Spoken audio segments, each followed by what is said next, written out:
कि testosterone hormone, इसको भी समझ लेते हैं। तो यहां से देखो ये जो वृषण होता है ना, वृषण कौन से हार्मोन रिलीज करता है? टेस्टोस्टेरोन। ठीक है, कौन से? टेस्टोस्टेरोन, स्टेरॉन। ठीक है, टेस्टोस्टेरोन हार्मोन निकलता है। क्या काम होता है इसका? क्या काम होता है इसका टेस्टोस्टेरोन हार्मोन का? ठीक है, क्या काम होता है बताओ? शुक्राणु का निर्माण, शुक्राणु उत्पन्न करना, शुक्राणु का निर्माण करना, है ना, शुक्राणु को उत्पन्न करना। दूसरा मेन काम क्या होता है इसका?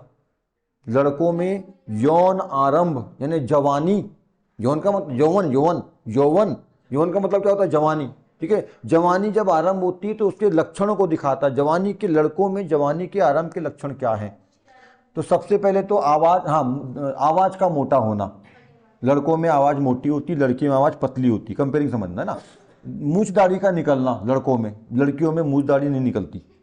ठीक है, आवाज पतली होती है लड़कियों में, है ना। उसमें भी समझेंगे अभी आगे अपन, जब इसमें पढ़ेंगे एस्ट्रोजन में पढ़ेंगे इसमें आगे में। ठीक है ना।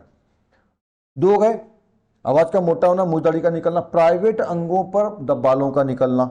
ठीक है, और विपरीत लिंग, चौथा विपरीत लिंग के प्रति आकर्षण। लड़का है तो लड़की को देखकर आकर्षण पैदा होता है। छोटे बच्चे रहते हैं, लड़का लड़की साथ में खेल लेते हैं, घर के लोग भी ध्यान देते हैं, हाँ खेल रहे होंगे बटे बच्चे। पर थोड़ा सा बड़े हो जाते हो ना, 10-12 साल के बाद, 12 साल 13 साल के बाद, तो फिर लड़के, माँ बाप ध्यान देते हैं, लड़के लड़के अलग खेलो, लड़की लड़की अलग खेलो, है ना। लड़के लड़की दूर होते हैं और एक अलग अजीब सा आकर्षण हो जाता है। कुछ अलग दृष्टि से आदमी देखता है। मेल फीमेल आकर्षण, प्लस माइनस का आकर्षण। और ये आकर्षण केवल इंसानों में नहीं होता है, ये आकर्षण कुत्ता बिल्ली जानवरों में भी होता है। ये आकर्षण फूलों में होता है, पेड़ पौधों में होता है। ये आकर्षण आवेशों में होता है, चुंबक में होता है, विद्युत में होता है। हम बच नहीं सकते इसको बचने के लिए आप लोगों को अपने कुछ हार्मोन्स को निकाल कर फेंकना पड़ेगा उससे पूरा गड़बड़ हो जाएगा।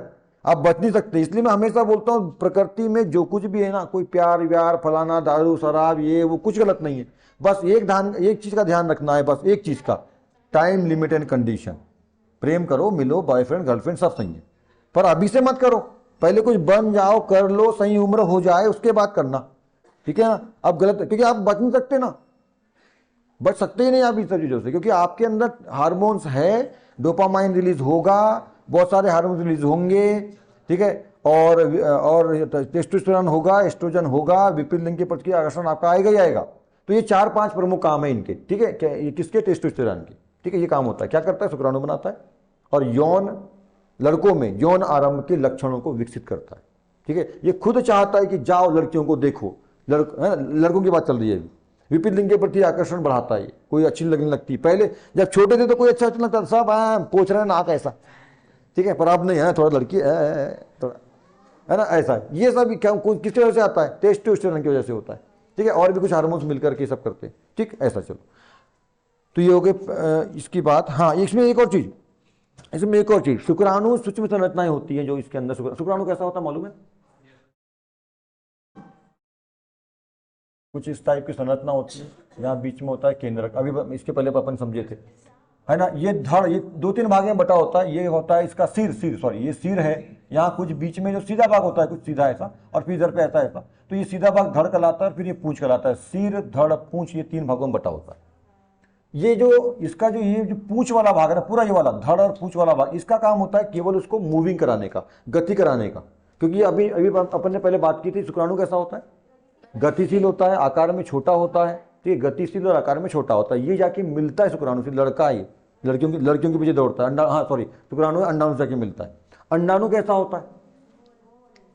गोल होता है, बीच में केंद्र रहेगा, बड़े आकार का होता है, गोल होता है, स्थिर रहता है, और इसमें भोजन यानी खाद्य यानी कि भोजन इसमें संग्रहित रहता है। इसलिए भोजन नहीं रहता, ये गति करता है, हल्का होता है, गति करता है, स्पीड में जाता है उसके पास मिलने के लिए। ये भोजन लेकर के भरा हुआ भोजन को रख लेता है अपने ऊपर। ऐसा समझ लो, एक आदमी जो बोझा लेके खड़ा है, और एक आदमी जो पतला, कुछ नहीं उसके बारे बोझा, तो दौड़ेगा ना वो। तो ये बोझा लेके खड़ा होता है और वो दौड़ के आता है इधर से, इससे मिलता है। ऐसा समझ लो, ये भोजन इसके पास आता है, भारी होता है, बड़ा होता है आकार में। ये पतला होता है, मूवेबल होता है, गति करते हुए आता है, इससे मिलता है। और क्या, कौन सी क्रिया होती है इन दोनों की मिलने की? निषेचन क्रिया। क्या बनेगा उसके बाद? युग्मनज बनेगा। युग्मनज के बाद क्या बनेगा? भ्रूण बनेगा, और भ्रूण से फिर नए बच्चे का जन्म होगा, विकास होगा, जन्म होगा। ठीक है ना, ये बातें हो गई सर। ठीक है, इतनी बातें हो गई। यहाँ पे अपन बात करते हैं कि जो शुक्राणु है, यहाँ जो बनते हैं, ये बहुत ही सूक्ष्म ये संरचना होती है ऐसी। ये तो बड़े दिखाया जूम करके, अपन बहुत सूक्ष्म होता है। इसके अंदर ही मेन अनुवांशिक पदार्थ होता है डीएनए। ठीक है, अनुवांशिक पदार्थ कौन है? डीएनए। इसके अंदर ही होता है, ये पुरुष का डीएनए और इसमें होता है मादा का डीएनए, है ना। मादा का मम्मी का डीएनए, पापा का डीएनए, दोनों जाकर के मिलते हैं नए बच्चे में, मम्मी और पापा दोनों के डीएनए आते हैं। ठीक है, और एक जो बच्चा आता है उसमें मम्मी पापा दोनों के गुण आकर के बच्चा डेवलप होता है। ठीक है, इस तरह से ये चीज हो गई। चलो अब